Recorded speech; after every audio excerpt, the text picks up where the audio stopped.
Você que está seguindo essa aula deve saber que, em meio aos muitos materiais criados para UX, para o estudo de UX, eu tenho um curso especificamente sobre mapeamento de experiências ou os cientificamente conhecidos como diagramas de alinhamento. Mas eu não vou tratar aqui de todos esses modelos e todos esses métodos.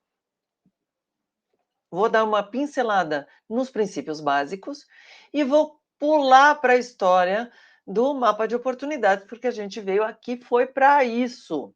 E vou falar do blueprint estratégico, porque a gente veio aqui para isso, gentes. Então, vamos falar destes dois. Então, quando a gente está olhando aqui, né, esse universo, a gente está falando de quando a gente está fazendo esse trabalho, está se referindo a qualquer mapa, diagrama, forma de visualização que vai revelar a relação entre os dois lados de criação de valor. Primeiro, né, o consumidor e a interface onde isso acontece, que pode ser inclusive uma interface humana, e o que a empresa está dando, tá? Se eu pensar de uma forma gráfica, eu tenho aqui o indivíduo, as interações, né, onde a troca de valor, e o que a organização ou empresa está oferecendo. Basicamente, é diagramado assim. E nós vamos falar especificamente de modelos mentais, porque eles são fruto desse agrupamento que a gente faz de todas as citações, e ele permite que a gente consiga entender como arquétipos distintos enfim, pensam, e o que há de comum entre eles. Então, na parte de cima, o que os indivíduos estão falando, aqui essa linha preta é pura e simplesmente as interações e tudo que eu estou oferecendo para atender esses indivíduos nessas coisas ali. Então, se eu for pensar no meu processo de trabalho, eu estou aqui nessa linha pontilhada. Eu fiz a pesquisa, agora eu tenho que fazer uma entrega. E isso me leva a um ponto muito importante, que é o seguinte: muitas pessoas que fazem pesquisa acham que a entrega da pesquisa é a pesquisa. Então, eu vou falar as citações, a metodologia, etc, etc. Concluímos que o usuário é assim. Não, ele é assim e você faz o quê, meu amor, para atender? Porque o grande gap está em como é que eu pego aquilo que eu já estou fazendo aqui dentro da minha empresa, ou aquilo que eu não estou fazendo dentro da minha empresa, e resolvo a vida desse sujeito. E será que esse sujeito é valioso o bastante, numeroso o bastante, para que eu possa fazer isso? Porque esse é o X da questão, né? Então, é, muito importante dessa história é que a visualização ela não fornece resposta, ela promove conversa. Os diagramas, na verdade, são artefatos para que essa conversa ocorra, né? E membros de diferentes áreas vejam aquilo que eles podem entregar, né? Isso tem a ver com os princípios de criação do diagrama de alinhamento.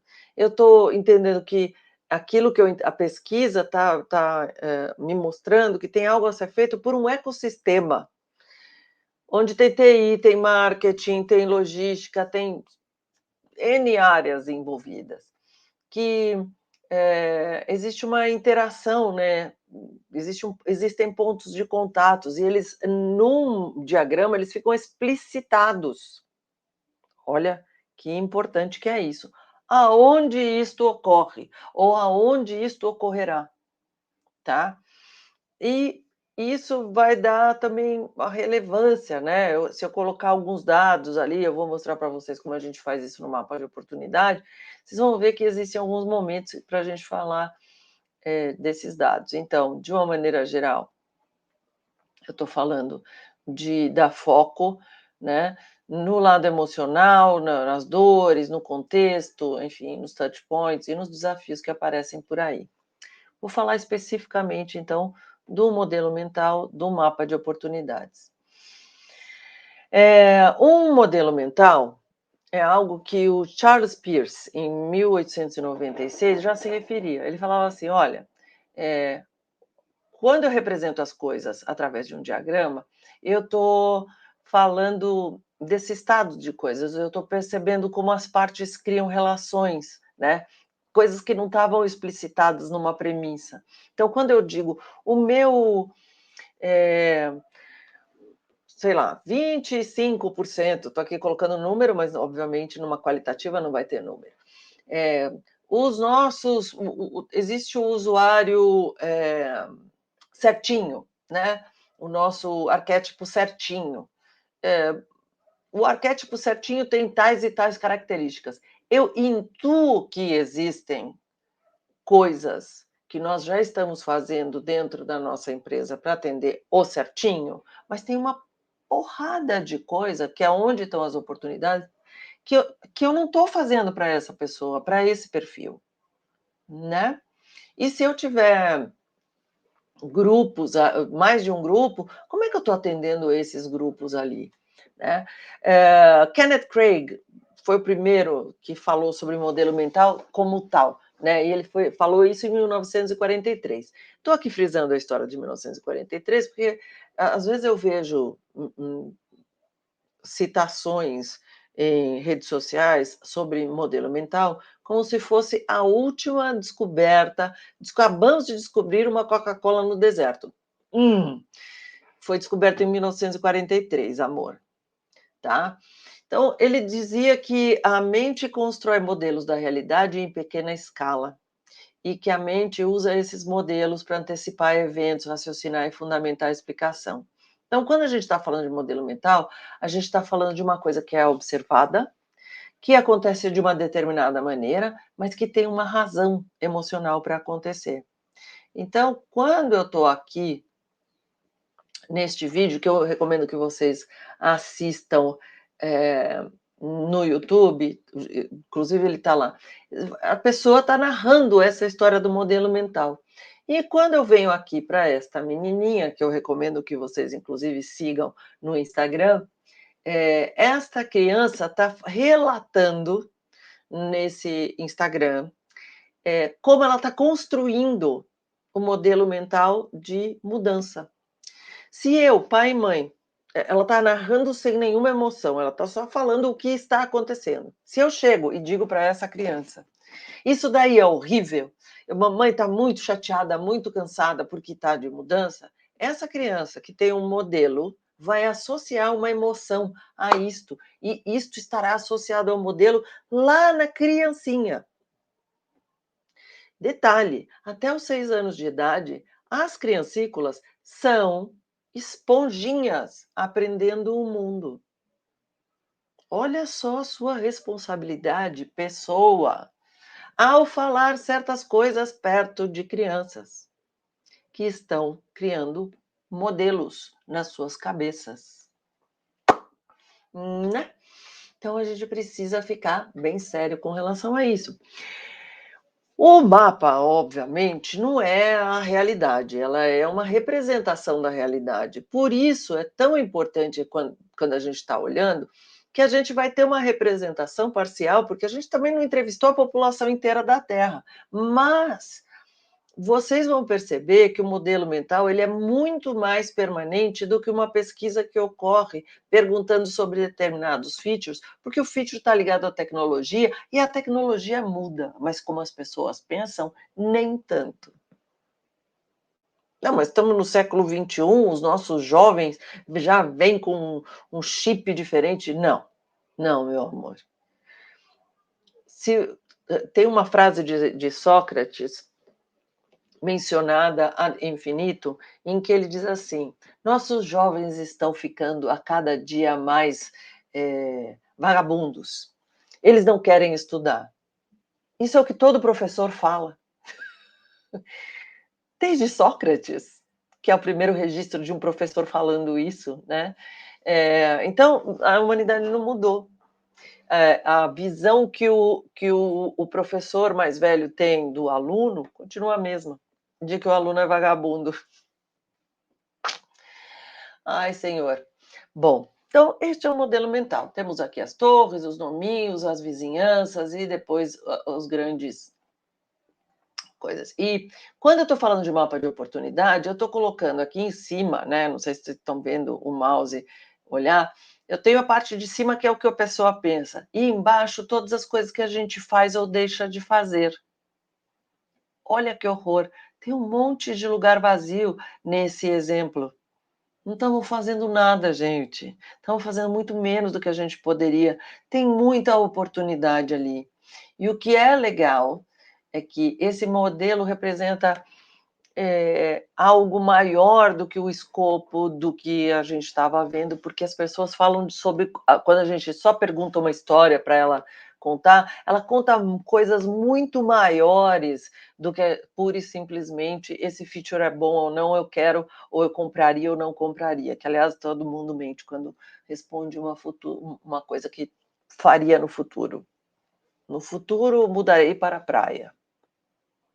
E o futuro nunca chega, né? Então, eu preciso decidir o que eu vou fazer com o problema, tá? Vou decidir as abordagens, né? E como eu vou alcançar isso. E aí, eu tenho um modelo mental aqui em cima e embaixo as capacidades, o que eu sou capaz de fazer, o que eu não estou fazendo, e eu vou ver o que a competição está fazendo. Então, eu tenho esse layer aqui de baixo, onde isso também está. E, por exemplo, aqui eu estou vendo como a minha organização dá suportes ao desenvolvedor e como a Google e a Apple fazem isso. Então, eu consigo ter isso com uma clareza enorme, né? Já em cima dos modelos mentais dos meus usuários. E isso detalhe, né? Cada corzinha que está colocada aqui é um tipo de arquétipo. E aí eu estou vendo quais arquétipos eu tenho mais, quais arquétipos eu estou atendendo menos, não necessariamente é cronológico, como eu disse, e não existe nenhuma importância se a torre é alta ou baixa. Foi pura e simplesmente que espontaneamente as pessoas falaram mais ou menos sobre isso. Isso me permite, as planilhas me permitem os agrupamentos, dar o nome das torres, vou voltar, das vizinhanças, né, que é essa parte aqui laranja, e do todo. E com isso eu posso fazer, com o passar do tempo, se eu mantenho essa informação e se eu tenho esse modelo mental vai poder ser trabalhado por mais tempo. E isso me permite trabalhar cada vez mais, melhor e crescer essa informação ao longo do tempo. Acho que isso é importante aqui, né? E como é que eu identifico, né, o que é o valor aqui? Lembre-se que todas as vezes que a gente está identificando valor, a gente está falando de alguma coisa de executar tarefa, tem um lado social, tem um lado emocional, tem um desejo de crescer como pessoa e tem algo relacionado ao momento. Isso tem uma relação tremenda com jobs to be done. E se eu for lá e perguntar para a pessoa, isso é muito importante ou pouco importante para você, pode ser que eu tenha um gap. Você pode arriscar em algum momento, quando você estiver validando um feature, aí sim, você pode arriscar perguntar o quão importante é isso para você. Se bem que para uma coisa qualitativa, você também pode perguntar o quão importante é isso para você, numa escala de 0 a 10, ou de 0 a 10. E aí, muito importante, sei lá, 9. E qual é a tua satisfação com aquilo que você tem hoje? Cara, 0.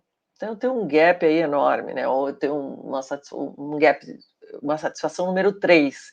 E aí eu tenho um gap de 6, se eu somar 9 a 6 eu tenho 15, esse é o meu opportunity score. E isso permite que você vá para um outro ponto, que é o de alinhar capacidades internas. Já falaremos sobre isso.